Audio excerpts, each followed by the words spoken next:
Vous êtes sur France 24 et vous avez raison. Bienvenue dans votre journal de l'Afrique.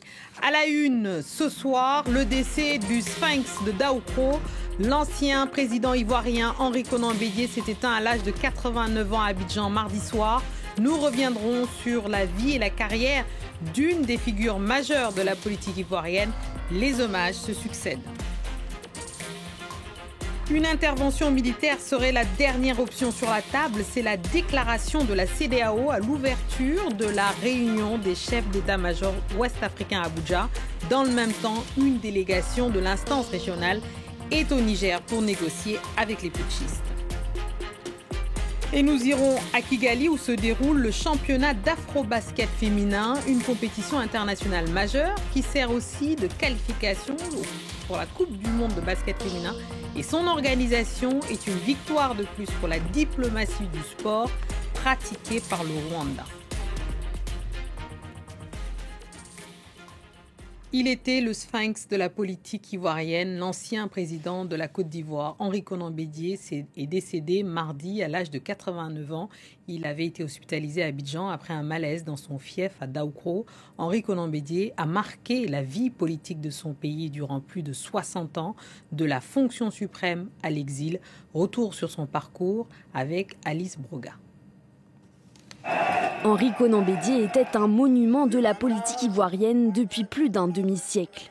Né en 1934 dans une famille de cultivateurs de cacao du centre-est du pays, il effectue ses études supérieures en France, à Poitiers. De retour en Côte d'Ivoire, il est repéré par Félix Houphouët-Boigny, le père de l'indépendance, qui le nomme à des postes clés. Ambassadeur aux États-Unis, ministre des Finances, président de l'Assemblée nationale. À la mort de son mentor en 1993, Henri Konan Bédié lui succède à la tête de l'État. Pour rester au pouvoir lors de la présidentielle de 1995, Konan Bédié s'appuie sur une révision du code électoral qui impose à tout candidat d'être né de parents de nationalité ivoirienne. C'est le concept d'ivoirité qui divise profondément le pays et lui permet d'écarter son principal rival accusé d'être d'origine burkinabé, un certain Alassane Ouattara. Mais Konan Bédié ne jouit pas du même prestige que son prédécesseur et sa présidence, minée par la corruption, s'effondre en quelques heures à Noël 1999. Il est renversé par un putsch et contraint à l'exil. Alors que la Côte d'Ivoire est en proie à la guerre civile et à une grave crise politique, Konan Bédié crée en 2005 une alliance électorale avec son ancien ennemi Alassane Ouattara, qui prend la tête du pays en 2011. Un rapprochement qui permettra à la Côte d'Ivoire de retrouver la stabilité, mais qui s'effrite en 2018. Habitué aux manœuvres politiques, Konan Bédié forme alors une alliance contre Ouattara avec un autre poids lourd de l'opposition, l'ex-président Laurent Gbagbo. Je veux apporter toutes mes forces, les forces qui me restent, à la réconciliation vraie de notre pays. Candidat malheureux à la présidentielle de 2020, le Sphinx n'a jamais voulu raccrocher. À 89 ans, il était toujours le président du Parti démocratique de Côte d'Ivoire et n'excluait pas d'être candidat à la prochaine élection présidentielle. Les hommages pour honorer la mémoire du président Henri Konan Bédié se succèdent, hommages et condoléances en Côte d'Ivoire où 10 jours de deuil national ont été décrétés et tous les drapeaux ont été mis en berne sur tout le territoire. La correspondance de François Hume Ferkatadji. Ce matin à Abidjan, les unes des journaux ivoiriens rendaient hommage sur fond noir à l'ancien président Henri Konan Bédié, décédé à l'âge de 89 ans. La Côte d'Ivoire sous le choc, titre l'intelligent d'Abidjan. Et dans la rue, les Ivoiriens se disent surpris par une disparition jugée soudaine, malgré l'âge avancé de l'ancien président du PDCI. En tout cas, on ne s'attendait pas à la mort du président Bédié. Et moi, sincèrement, je suis resté un peu perplexe devant la situation. Moi, ma pensée, c'était que tout de suite, c'est de faire une journée de deuil à la mémoire de cet homme, de ce grand chef d'État. Et puis de reconnaître au moins qu'il a apporté quelque chose à la Côte d'Ivoire. Le président ivoirien Alassane Ouattara a rendu hommage à son aîné. Dans un communiqué, il salue la mémoire d'un grand homme d'État qui avait un profond amour pour son pays. Il a également décrété un deuil national de 10 jours pendant lesquels les drapeaux seront en berne, alors que la fête de l'indépendance devait battre son plein le 7 août prochain à Grand-Bassam.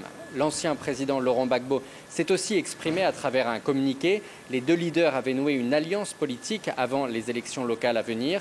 Il salue la mémoire d'un acteur majeur de la politique ivoirienne et adresse ses condoléances aux militants des deux partis.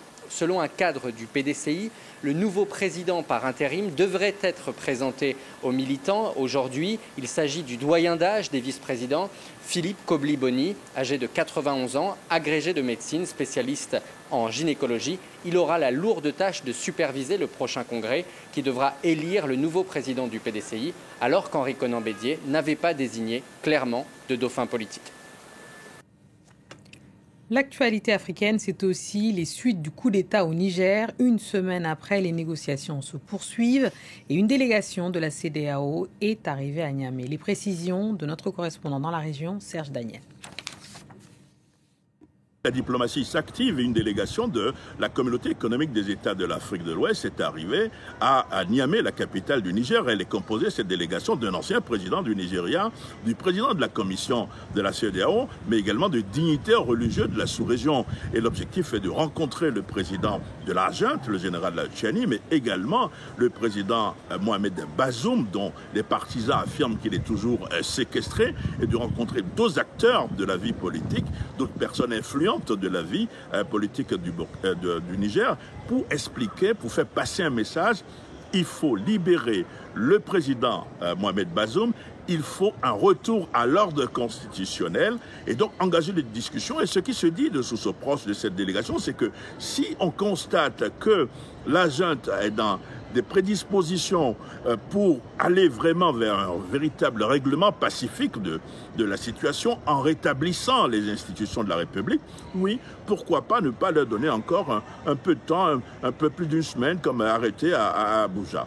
Mais si on constate que c'est toujours ce discours dur, virulent, qui dit moi je ne vais pas bouger, nous n'allons pas bouger, alors là, en ce moment-là, malheureusement, dit-on de sources proches de cette délégation de la CEDEAO, il y aura une éventuelle intervention militaire au Niger pour rétablir l'ordre constitutionnel. Et d'ailleurs, les chefs d'état-major de la CEDEAO, des pays membres de la CEDEAO, sont en réunion actuellement à Abuja, dans la capitale nigériane, pour dégager une stratégie dans l'éventuelle intervention militaire dans ce pays.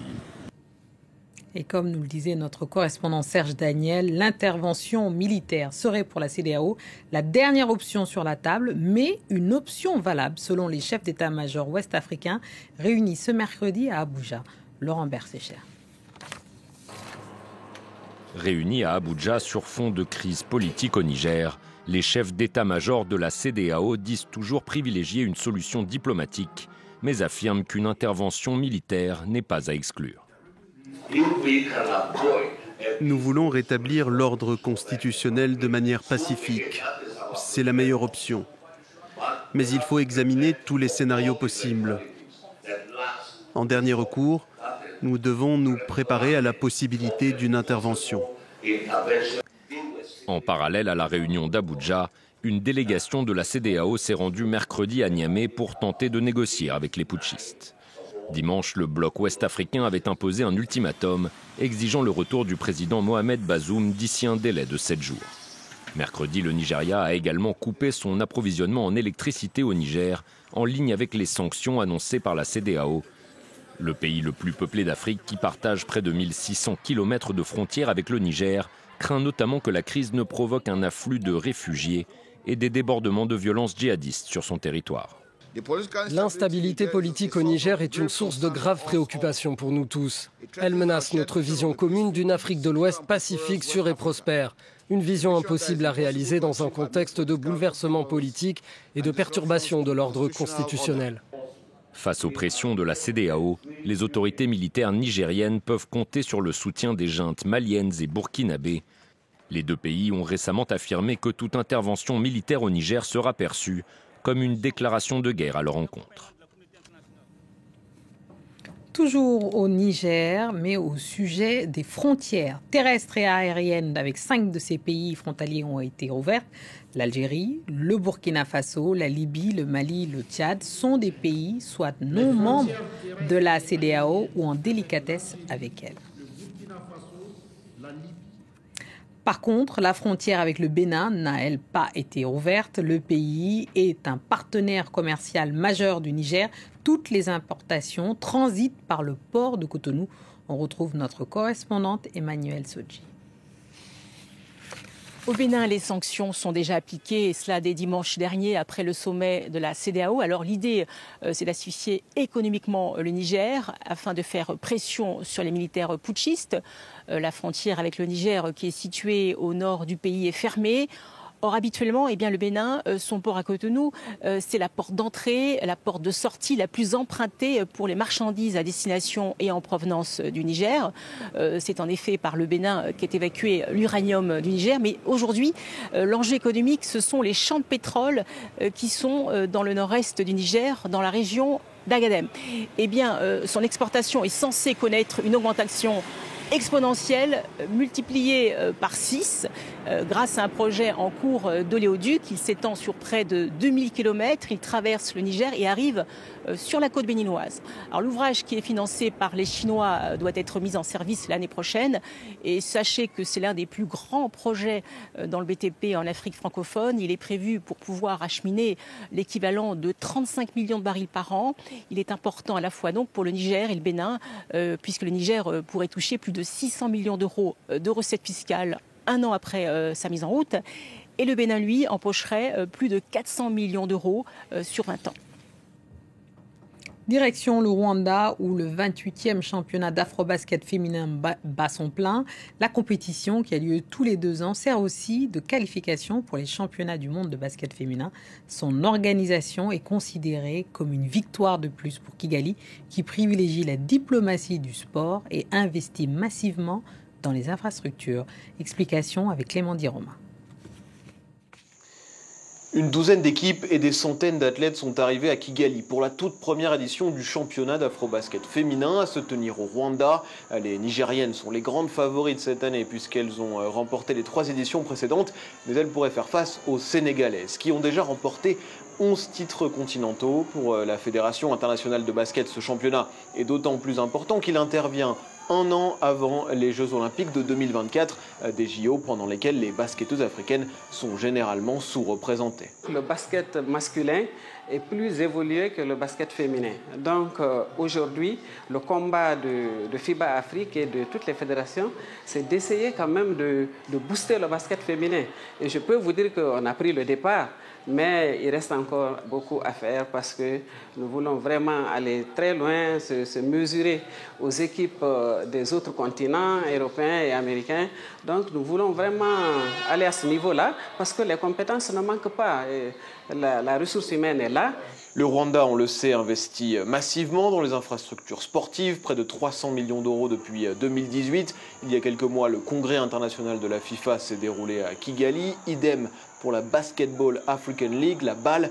Enfin, le Rwanda compte aussi sur ses partenariats. Sa marque s'affiche sur les maillots du club d'Arsenal et ceux du Paris Saint-Germain.